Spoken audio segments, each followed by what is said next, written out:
Hi friends, आपका हमारा YouTube channel CSF mentors पे स्वागत है। ये पूरा वीडियो जो है यूट्यूब पे सभी के लिए है। इस वीडियो में हम लोग डिस्कस करेंगे कि इंग्लिश का जो आपका CSF 2019 का पेपर कैसा आया था और 2020 का कैसा था। तो 2019 का जो ASILDC हुआ था इसी वर्ष फरवरी में 9 फरवरी को अचानक में जो है पैटर्न में चेंज हुआ था। पहले जो है आसान सा इंग्लिश का पैटर्न आता था, फिर अचानक पूरा बदलाव उसमें देखा गया। पहले मैक्सिमम क्वेश्चन जो है आपके वोकैबुलरी सेक्शन से पूछे जाते थे, यानी जैसे आपका क्या हो गया, इडियम फ्रेज हो गया, वन वर्ड्स हो गया, synonym, antonym, correctly spelled word, इनसे ही लगभग 25-30 क्वेश्चन आ जाते थे। पैसेज फिर आसान सा ही लगभग आता था। अब भी पैसेज आसान रहता है लेकिन थोड़ा लेंदी करके दे रहा है। और अभी जो है ग्रामर सेक्शन से क्वेश्चन ज़्यादा पूछे जा रहे हैं पिछले 2 वर्ष से। जैसे तो अगर आप ग्रामर अच्छे से पढ़ लेते हैं, ठीक है, तो पहले की ही तरह आप आसानी से पास हो जाएंगे। ऐसा नहीं है कि पैटर्न में बदलाव हो गया है तो पास होना बहुत मुश्किल हो गया है। नहीं, पास होना बहुत मुश्किल नहीं हो गया है। अभी मैं आप लोगों को 2020 का पेपर का ग्रामर सेक्शन का इंग्लिश कराऊंगा, ठीक है। आप देखेंगे कि इन सब चीज़ों को जो है किताब में या कहीं कोचिंग में या कहीं पे इन नियमों को डिस्कस किया गया है, यानी ये सब प्रश्न कहीं न कहीं किसी तरह से लिंक हैं, पूछे गए हैं, तो आप इसका आसानी से प्रिपरेशन कर सकते हैं।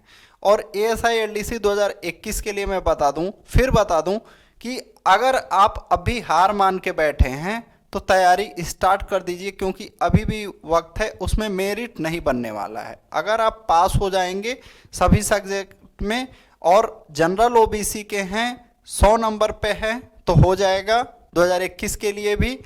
और अगर आप SC ST से हैं तो आपको तो 20 नंबर हर सब्जेक्ट में लाना रहता है। कितना? हर सब्जेक्ट में 20 नंबर है और 90 नंबर पूरा मिला के 200 में, क्योंकि इस बार भी बहुत ज़्यादा लड़के नहीं हैं। तो वीडियो को अंत तक ज़रूर देखिएगा। आपके जो कलीग हों, आपसे जो जूनियर हों, उनको भी इस वीडियो को शेयर करिएगा ताकि उनको एक मोटिवेशन ज़रूर मिले कि अगर वो भविष्य में एग्ज़ाम देने वाले हैं तो इंग्लिश से डरे नहीं और कैसे पढ़ें। पैटर्न पिछले बार से जहां तक मुझे लगता है आसान ही अब रहने वाला है। क्यों? क्योंकि आपने देखा 2019 में भी सीट बहुत ज़्यादा खाली चला गया और 2020 में भी सीट बहुत ज़्यादा खाली जाएगा। तो इस वजह से वो लोग पैटर्न को टफ निश्चित ही नहीं करेगा और जो कंपनी पेपर बना रही है अभी उसी को ही फिर से जहां तक मुझे लगता है पेपर बनाने के लिए दिया जाएगा। ऐसा क्यों लग रहा है मुझे, मैं बता दूं, क्योंकि जैसे पहले दूसरा खुद डिपार्टमेंट जब अपने पेपर बनाता था तो अधिकतर आप देखते थे पेपर लीक हो जाता था, लेकिन अभी जब से 2 बार बाहर पेपर बन रहा है तो पेपर लीक या कोई भी मतलब ऐसा न्यूज़ नहीं आ रहा है जिससे एग्ज़ाम को थ्रेट पहुँचे, मतलब नुकसान हो। तो जहाँ तक है पैटर्न वही रहने वाला है और पिछला वर्ष के पेपर से आपको बहुत ही फ़ायदा होने वाला है। क्या? पिछला वर्ष के जो 2 पेपर हैं ये आपके लिए बहुत ही अच्छा कारगर होने वाले हैं। क्यों? क्योंकि 2020 के एग्ज़ाम में आपके 2 क्वेश्चन जो है इसके पहले के एग्ज़ाम से पूछे गए थे जो करेक्टली स्पेल्ड वर्ड थे, और एक क्वेश्चन और भी जो है ग्रामर में। तो अगर इंग्लिश में सोचिए 3 क्वेश्चन आपको पिछले वर्ष से मिल जाए तो बहुत ही फ़ायदेमंद है। तो वीडियो को ज़रूर आप पूरा देखें। तो ग्रामर सेक्शन हम लोग बस इस वीडियो में डिस्कस करेंगे, पैसेज को नहीं डिस्कस किया जाएगा, ना ही वोकैबुलरी सेक्शन को डिस्कस किया जाएगा। हम लोग बस डिस्कस करेंगे ग्रामर सेक्शन को। जैसे पहला क्वेश्चन है, क्या है? In the question, the sentence has been given in direct speech. In the option 4, changed form of reported speech have been given, out of which one is correct. Mark the correct one. तो सब कहने का मतलब यही है कि आपको direct speech में दिया हुआ है, इनडायरेक्ट में बदलना है। तो क्या है question? She said the sun sets in the west. तो आपको पता है कि यह जो है हमेशा सत्य होने वाली बात है, तो हम इसमें कोई चेंजिंग नहीं करेंगे। जैसे ये आपका क्या है, प्रेजेंट इंडेफिनिट टेंस है, लेकिन यह हमेशा अगर सर्वदा सत्य होने वाली बात हो तो जब आप इसको इनडायरेक्ट में बदलेंगे तो कोई चेंजिंग नहीं करेंगे। डायरेक्ट हम क्या लिख देंगे इसको, she said that the sun sets in the west. तो देखते हैं कौन सा आंसर हो जाएगा।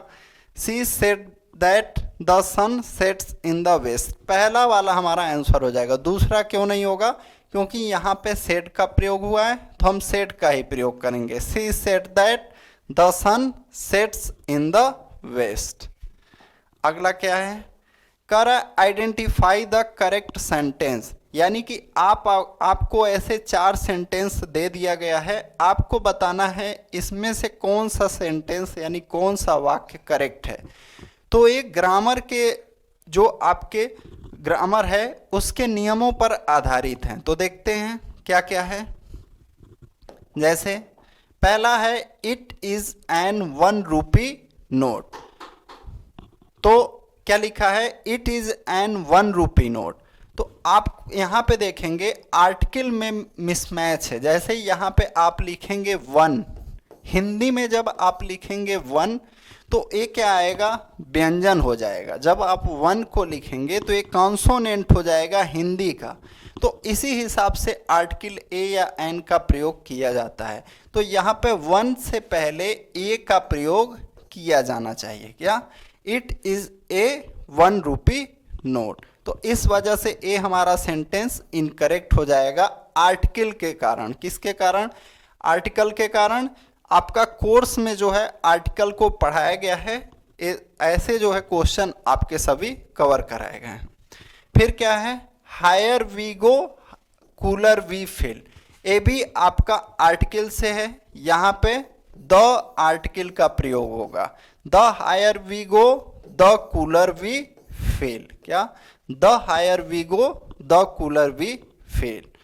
फिर है it is me who caught the thief. तो यहाँ पे आप देखेंगे मी कौन है, मी जो है मैं, तो मैं मरा हुआ नहीं हूँ, मैं क्या हूँ, जिंदा हूँ। तो मेरे लिए इट का प्रयोग किया जाना, यानी सजीव वस्तुओं के लिए इट का प्रयोग नहीं किया जाता है। सजीव वस्तुओं के लिए, निर्जीव वस्तुओं के लिए इट का प्रयोग किया जाता है। जैसे देखिए यहाँ पे 1 रुपए का नोट है, क्या है, निर्जीव है, लिविंग थिंग्स नहीं है। तो जब लिविंग थिंग्स रहेगा तो वहाँ पे इट का प्रयोग गलत हो जाएगा। हमारा सही सेंटेंस क्या हो जाएगा, the house is built of brick. क्या हो जाएगा, the house is built of brick. तो आप याद रखेंगे बिल्ट के बाद कौन सा प्रीपोजिशन यहाँ पे यूज करेंगे, ऑफ प्रीपोजिशन का। जैसे कोई चीज़ का निर्माण कर रहे हैं तो क्या हो जाएगा, बिल्ट ऑफ सीमेंट या बिल्ट ऑफ ब्रिक, इस तरह से। अगला क्वेश्चन,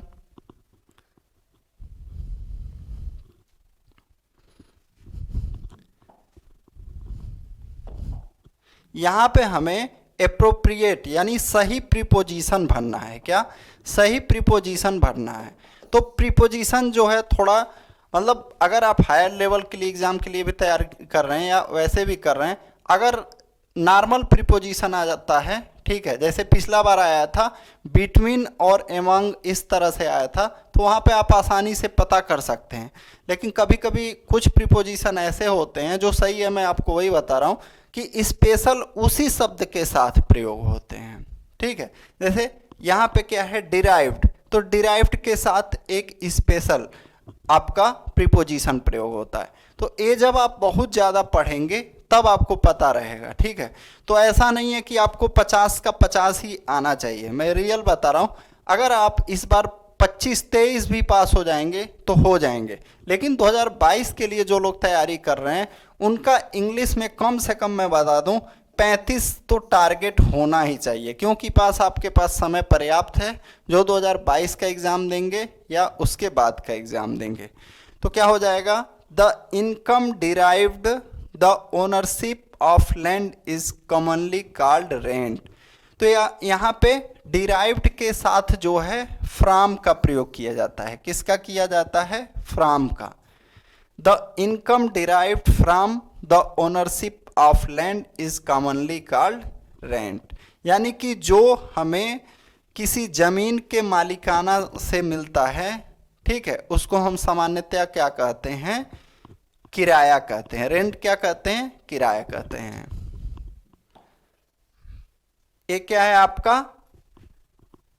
यहां पे देखिए, rewrite the following sentence so as to get rid of the word too without changing the meaning. यहां पे जो है इस टू को हटाना है। क्या हटाना है? इस टू को हटाना है। तो ये क्या है आपका? कंजक्शन है। He drove too fast for the police to catch, यानी इस टू को हटा के आप टू टू ऐसे लिखा रहता है, ठीक है। ये क्या है आपका? कंजक्शन। तो कंजक्शन चैप्टर में मैंने इसको बताया हुआ है कैसे चेंज किया जाता है। तो यहाँ पे क्या हो जाएगा? He drove so fast that the police could not catch him. तो हमारा सही क्या हो जाएगा यहाँ पे? पहला ऑप्शन। इस तरह से कम 6-7 जो है मैंने सेंटेंस आपको बताए हैं कोर्स में, तो आप जाके उसको देख सकते हैं। Choose the correct option out of the 4 choices given below. क्या कह रहा है? ही स्कॉफ्ड द आइडिया ऑफ रिवॉल्यूशन। स्कॉफ्ड का अर्थ होता है किसी का मजाक उड़ाना। क्या? किसी का मजाक उड़ाना, किसी को हंसी का पात्र बनाना। तो जैसे मान लीजिए आप किसी के ऊपर हंसते हैं, या किसी के आइडिया, कोई मान लीजिए कोई एक खोज करके आया और आप उसके आइडिया के ऊपर हंसते हैं, तो एट का प्रयोग करते हैं। जैसे लाफ एट समथिंग। क्या? लाफ एट समथिंग, यानी किसी के ऊपर हंसना या किसी के विचारों पे हंसना। तो उसी तरह से यहाँ पे भी he scoffed at the idea of revolution. तो यहाँ पे किसका प्रयोग होगा? एट का प्रयोग होगा। Fill in the blanks with the correct form of verb given in bracket. तो क्या है हमारा? If he had helped me. तो हैड से देखने से आपको पता चलेगा क्या है ये? एक तो कंडीशनल सेंटेंस है और आपका पास्ट टेंस है। यदि, जैसे आप नहीं कहते हैं कि यदि उसने मुझे हेल्प किया होता तो मैं पास हो गया होता। क्या? यदि उसने मुझे सहायता किया होता एग्जाम में तो मैं पास हो गया होता। इसी तरह से है, if he had helped me, तो यहाँ पे विल का प्रयोग नहीं होगा और ये प्रेजेंट का भी नहीं होगा। ये हमारा क्या हो जाएगा? I would have past. हमारा तीसरा जो है सही हो जाएगा। यहां पे क्या है? Correct the following sentences. क्या है? Coffee is more preferable to tea. तो यहां आपको पता होना चाहिए, ये आपका प्रिफरेबल क्या है? आपका एडजेक्टिव है। क्या है? एडजेक्टिव। तो यहाँ पे आपका मोर का प्रयोग नहीं होगा। जब इसका आप प्रिफरेबल का प्रयोग कर लिए तो यहाँ पे मोर का प्रयोग नहीं होगा। सिर्फ क्या हो जाएगा? Coffee is preferable to tea. हमारा कौन सा हो जाएगा? दूसरा ऑप्शन सही हो जाएगा। जो भी आपका हो गया, प्रीफर हो गया, ठीक है, और ये सब हो गए वाक्य आपके, इनके साथ मोर का प्रयोग नहीं किया जा सकता है। इस पे भी जो है नियम आपका कोर्स में बताया गया है। उसके बाद क्या है? Identify the adverb in the following sentence. इसमें क्या है? आपको एडवर्ब बताना है। क्या? एडवर्ब बताना है। तो एडवर्ब चैप्टर आप अभी अगर आपको कोर्स में जोड़ा गया है, पढ़े होंगे तो बहुत आसानी से एडवर्ब पता कर लेंगे। तो हम देखते हैं ही क्या लिखा है sentence. He spoke well at the meeting last night. तो एडवर्ब कई प्रकार के होते हैं। क्या? एडवर्ब जो है कई प्रकार के होते हैं। पिछला बार एग्जाम में 2019 के एग्जाम में पूछा था, एडवर्ब ऑफ मैनर बताइए, यानी आप क्रिया विशेषण का तरीका बताइए। ठीक है, जो तरीके को बता रहा हो। जैसे यहाँ पे क्या लिख रहा है? He spoke well. जैसे मैं कह दूं कि वह अच्छे से बोलता है, फ्लुएंटली बोलता है, तेज बोलता है, लाउडली बोलता है। तो ये सब क्या होता है, तरीका बता रहा है, मैनर बता रहा है। तो ये क्या हो जाएगा, एडवर्ब ऑफ मैनर हो जाएगा। एट द मीटिंग क्या हो जाएगा, एडवर्ब ऑफ प्लेस हो जाएगा। क्या, ये किसी स्पेशल स्थान को बता रहा है, क्या एडवर्ब ऑफ प्लेस बता रहा है। और ये क्या है, एडवर्ब ऑफ टाइम, यानी कि समय को बता रहा है, कब, लास्ट नाइट। तो एक चीज और भी ध्यान रखेंगे, अगले बार हो सकता है एग्जाम में आपको ऐसे दे दे। तो देखिए, अगर मान लीजिए कई तरह के एडवर्ब का प्रयोग किया गया है, जैसे यहाँ पे आप देख रहे हैं 3 एडवर्ब का प्रयोग हुआ है, वेल का, एट द मीटिंग और लास्ट नाइट का। तो सबसे पहले मैनर का प्रयोग किया जाता है, मान लीजिए आपको करेक्शन वाले में भी दे सकता है, फिर आपका प्लेस का, फिर टाइम। तो याद रखेंगे MPT, मैनर प्लेस टाइम। क्या, मैनर प्लेस टाइम, इस तरह से ये आपका एडजेक्टिव प्रयोग होगा। तो यहाँ पे ये जो तीनों हो जाएंगे, यानी ऑल ऑफ दीज हमारा क्या हो जाएगा, आंसर हो जाएगा। ये क्या है, आपका वोकैबुलरी का क्वेश्चन है, 1 वर्ड्स का। A school boy who cuts classes frequently is, तो क्या हो जाएगा, ट्रुएंट, यानी कि भगौड़ा। अगला क्या है, the train had left when we station. तो यहाँ पे आप देख रहे हैं हैड का प्रयोग हुआ है। तो जब एक हमारा क्लॉज यानी एक उपवाक्य पास्ट परफेक्ट में है, तो दूसरा किस में हो जाएगा, पास्ट इंडिफिनिट में हो जाएगा। किस में, पास्ट इंडिफिनिट में। इस पे भी आधारित जो है आपको नियम मैंने पास्ट परफेक्ट टेंस में पढ़ाए हैं।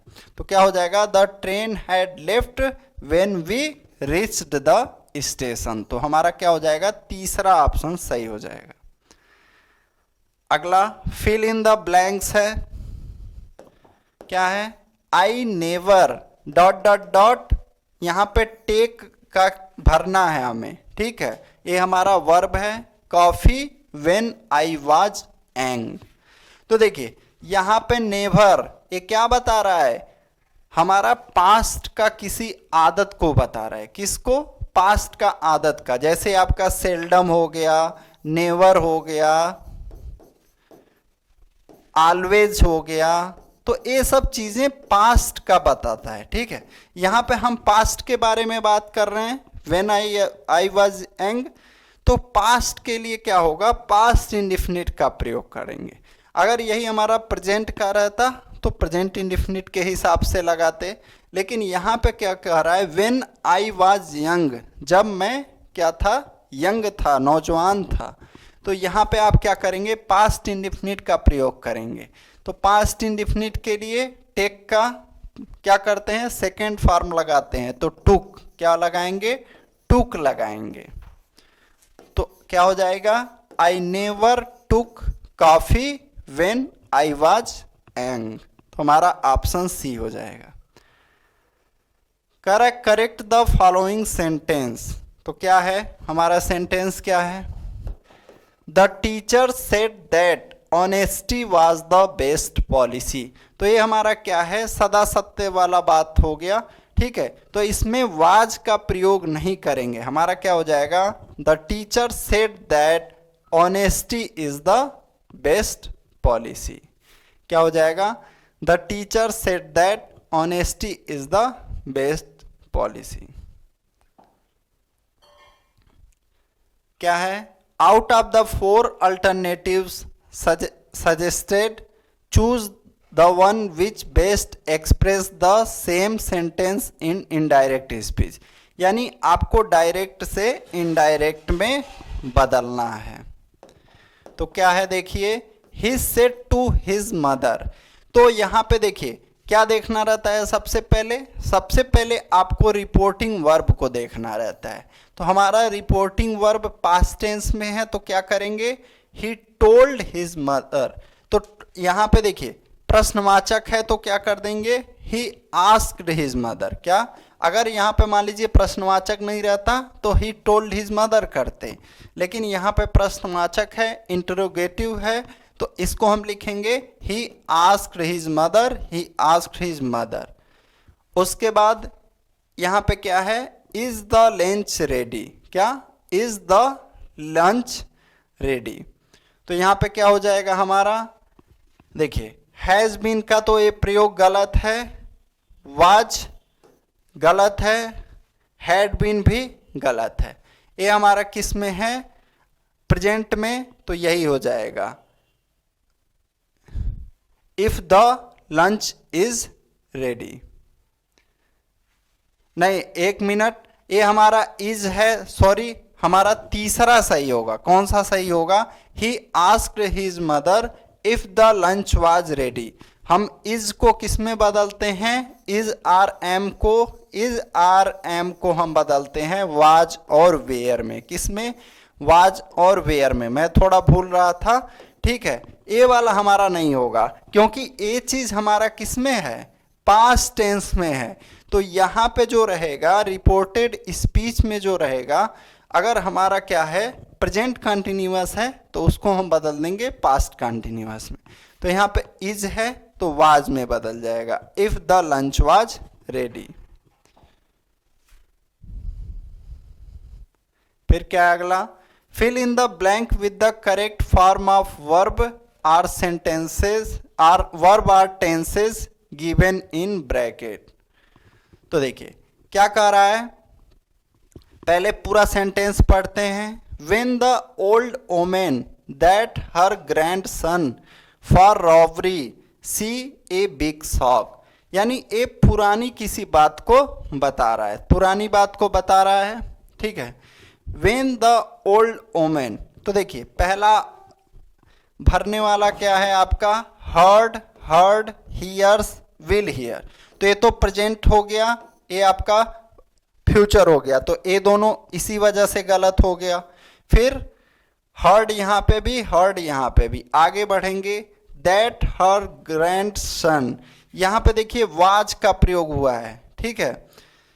तो ये नहीं होगा आपका, क्या हो जाएगा, हैड बीन, क्या हो जाएगा, had been arrested, that her grandson had been arrested for robbery she got a big shock. क्या हो जाएगा हमारा, पहला ऑप्शन हो जाएगा। कौन सा ऑप्शन, पहला ऑप्शन। अगला है, fill in the gap with suitable preposition. तो क्या है, राम डाइड फैटिग्यू। तो देखिए जब कोई बीमारी से मरता है तो आपको ऑफ का प्रयोग करना है। जैसे मान लीजिए कोई कैंसर से मर गया, कोई हैजा से मर गया, कोई प्लेग से मर गया, कोई डेंगू से मर गया, तो ये क्या है, आपका बीमारी है। लेकिन अगर कोई व्यक्ति एक्सीडेंट से मर गया, थकान से मर गया, भूख, खाना नहीं मिला इस वजह से मर गया, सांस नहीं ले पाया इस वजह से मर गया, तब आप किसका प्रयोग करेंगे, फ्रॉम का प्रयोग करेंगे। किसका प्रयोग करेंगे, फ्रॉम का। तो यहाँ पे थकान से मर रहा है तो किसका प्रयोग करेंगे हम, फ्रॉम का प्रयोग करेंगे।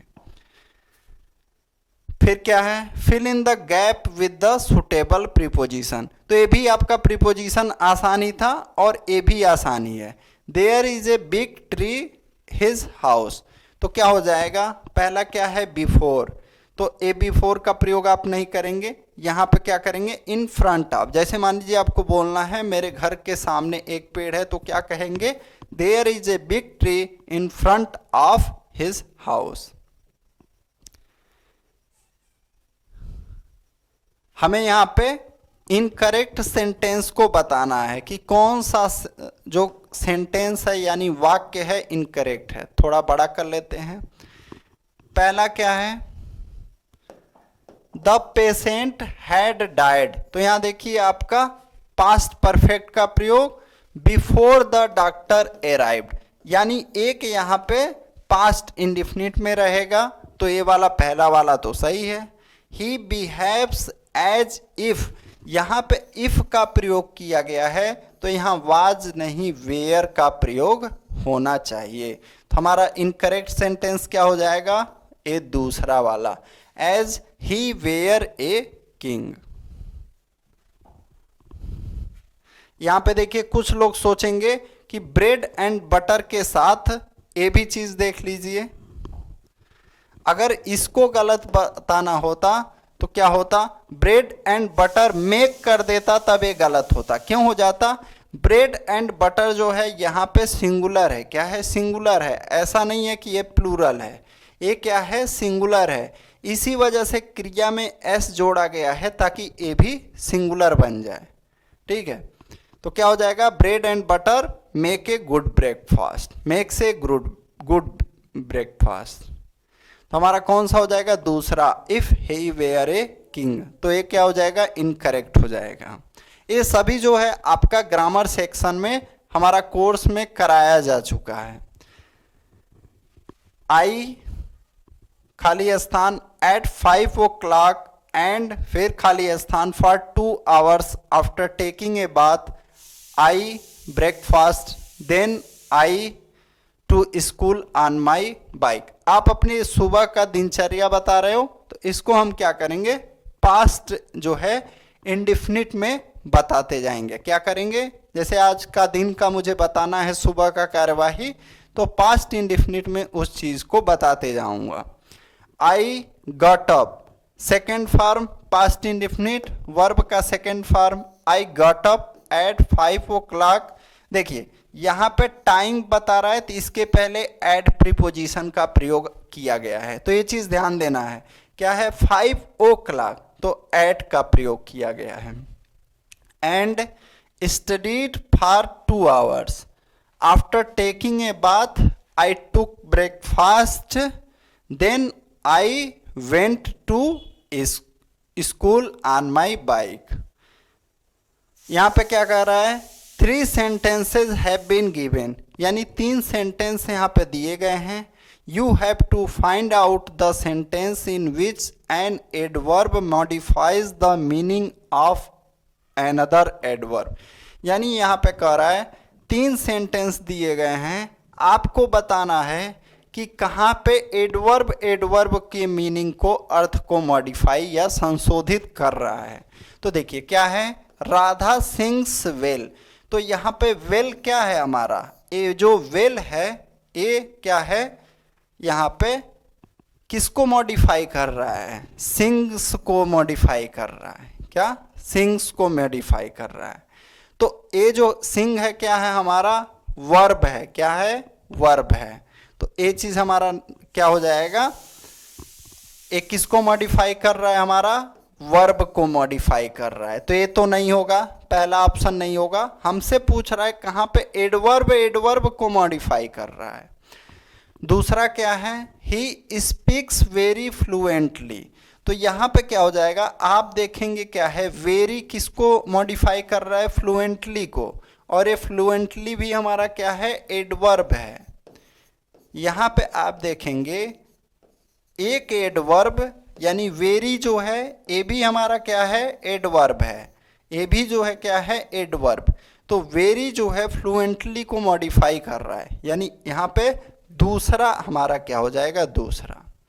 फिर क्या है, this soap is delicately perfumed, तो ये चीज तो हमारा क्या है, एडवर्ब है, क्या है, एडवर्ब है। लेकिन ये चीज हमारा एडवर्ब नहीं है, क्या है, एडवर्ब नहीं है। ये जो है आपका क्या है, एडजेक्टिव की तरह है। ठीक है, तो हमारा आंसर क्या हो जाएगा, सिर्फ दूसरा वाला ऑप्शन, यानी ऑप्शन बी हो जाएगा। आइडेंटिफाई द इनकरेक्ट प्लूरल, हमें क्या बताना है, इनकरेक्ट प्लूरल बताना है। तो जब देखिए यहाँ पे चौथा ऑप्शन आप देखेंगे डॉटर इन लॉज, तो इसको ऐसे नहीं लिखा जाता है, इसको लिखा जाता है DAUGH। अगर इसको आपको प्लूरल बनाना है तो डॉटर्स इन लॉ लिखना है, क्या, डॉटर्स इन लॉ। ये चीज जो है आप वीडियो में देखेंगे, कोर्स में भी बताया गया है इन सब चीज़ों को। तो ये लाज नहीं रहेगा, यहाँ पे जोड़ा जाएगा। अगर इसको प्लूरल बनाना है, जैसे मान लीजिए ब्रदर्स इन लॉ करना है, तो BROTHERS, उसके बाद इन, फिर LAW। फिर क्या है, change into passive voice, the boys were playing cricket, तो क्या हो जाएगा, वाज या वेयर है, तो इसको क्या करेंगे हम, पहले तो ऑब्जेक्ट को सब्जेक्ट बनाएंगे, तो क्रिकेट हमारा क्या हो जाएगा, सब्जेक्ट हो जाएगा। तो क्रिकेट आपका सिंगुलर है तो इसके साथ सिंगुलर प्रयोग करेंगे। क्रिकेट वाज, ए आपका गलत, द क्रिकेट बीइंग, ए भी गलत। उसके बाद वाज के बाद बीइंग आना चाहिए, क्यों? क्योंकि अगर एक्टिव वॉइस में वाज या वेयर है तो पैसिव वॉइस में वाज बीइंग या वेयर बीइंग का प्रयोग होगा। तो यहाँ पे देखिए सिर्फ वाज का प्रयोग है, तो हमारा पहला ऑप्शन सही हो जाएगा, cricket was being played by the boys. ये आपका वन वर्ड है, एनीथिंग ऑफ लिटिल वैल्यू, ऐसा कोई चीज जिसका महत्व या वैल्यू बहुत कम हो, ट्रिवियल, तुच्छ बोलते हैं। अगला है प्रीपोजिशन का प्रयोग करना है, they still think that women are inferior.